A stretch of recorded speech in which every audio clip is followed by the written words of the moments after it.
प्राचीन समय में राजा सुर्त नाम के राजा थे। राजा प्रजा की रक्षा में उदासीन रहने लगे थे। परिणाम स्वरूप दोषी राजा ने उस पर चढ़ाई कर दी। सुर्त की सेना भी शत्रु से मिल गई थी। परिणाम स्वरूप राजा सुर्त की हार हुई और वह जान बचाकर जंगल की तरफ भागा।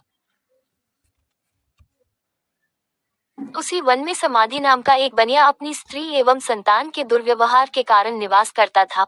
उसी वन में बनिया समाधि और राजा सुर्त की भेंट हुई। दोनों का परस्पर परिचय हुआ। वे दोनों घूमते हुए महर्षि मेघा के आश्रम में पहुंचे। महर्षि मेघा ने उन दोनों के आने का कारण पूछा तो वे दोनों बोले कि हम अपने सगे संबंधियों द्वारा अपमानित एवं तिरस्कृत होने पर भी हमारे हृदय में उनका मुंह बना हुआ है। इसका कारण क्या है? महर्षि मेघा ने उन्हें समझाया कि मन शक्ति के अधीन होता है और आदि शक्ति के अविद्या और विद्या दो रूप है।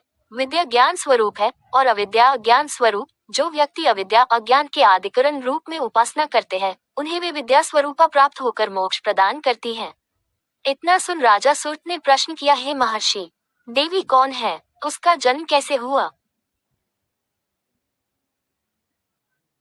महर्षि बोले, आप जिस देवी के विषय में पूछ रहे हैं वह नित्य स्वरूपा और विश्वव्यापिनी है। उसके बारे में ध्यानपूर्वक सुनो। कल्पांत के समय विष्णु भगवान क्षीर सागर में अनंत शया पर शयन कर रहे थे। तब उनके दोनों कानों से मधु और कैटब नामक दो दैत्य उत्पन्न हुए। वे दोनों विष्णु की नाभि कमल से उत्पन्न ब्रह्मा जी को मारने दौड़े। ब्रह्मा जी ने उन दोनों राक्षसों को देखकर विष्णु जी की शरण में जाने की सोची, परंतु विष्णु भगवान उस समय सो रहे थे। तब उन्होंने भगवान विष्णु को जगाने हेतु उनके नैनों में निवास करने वाली योग निद्रा की स्तुति की। परिणाम स्वरूप तमोगुण अधिष्ठात्री देवी विष्णु भगवान के नेत्र नासिका मुख तथा हृदय से निकलकर ब्रह्मा जी के सामने उपस्थित हो गई। योग निद्रा के निकलते ही विष्णु भगवान उठकर बैठ गए।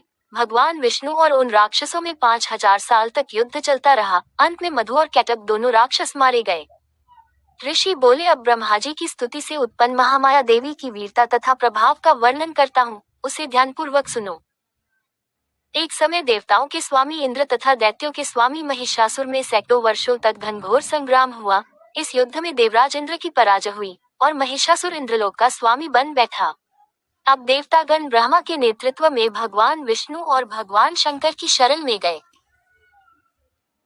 देवताओं की बातें सुनकर भगवान विष्णु तथा भगवान शंकर क्रोधित हुए। भगवान विष्णु के मुख तथा ब्रह्मा जी और शिव जी तथा इंद्र आदि के शरीर से एक तेजपुंज निकला, जिससे समस्त दिशाएं जलने लगी और अंत में यही तेजपुंज एक देवी के रूप में परिवर्तित हो गया। देवी ने सभी देवताओं से आयुध एवं शक्ति प्राप्त करके उच्च स्वर में अट्टहास किया, जिससे तीनों लोकों में हलचल मच गई। महिषासुर अपनी सेना लेकर इस सिंहनाद की ओर दौड़ा। उसने देखा कि देवी के प्रभाव से तीनों लोक आलोकित हो रहे हैं। महिषासुर की देवी के सामने एक भी चाल सफल नहीं हुई और वह देवी के हाथों मारा गया। आगे चलकर यही देवी शुंभ और निशुंभ राक्षसों का वध करने के लिए गौरी देवी के रूप में अवतरित हुई। इन उपरोक्त व्याख्यानों को सुनाकर मेघा ऋषि ने राजा सुर्त तथा बनिया से देवी स्तवन की विधिवत व्याख्या की। राजा और वणिक नदी पर जाकर देवी की तपस्या करने लगे। 3 वर्ष तक घोर तपस्या करने के बाद देवी ने प्रकट होकर उन्हें आशीर्वाद दिया। इससे वणिक संसार के मोह से मुक्त होकर आत्मचिंतन में लग गया और राजा सुर्त ने शत्रुओं पर आक्रमण करके विजय प्राप्त करके अपना वैभव प्राप्त कर लिया।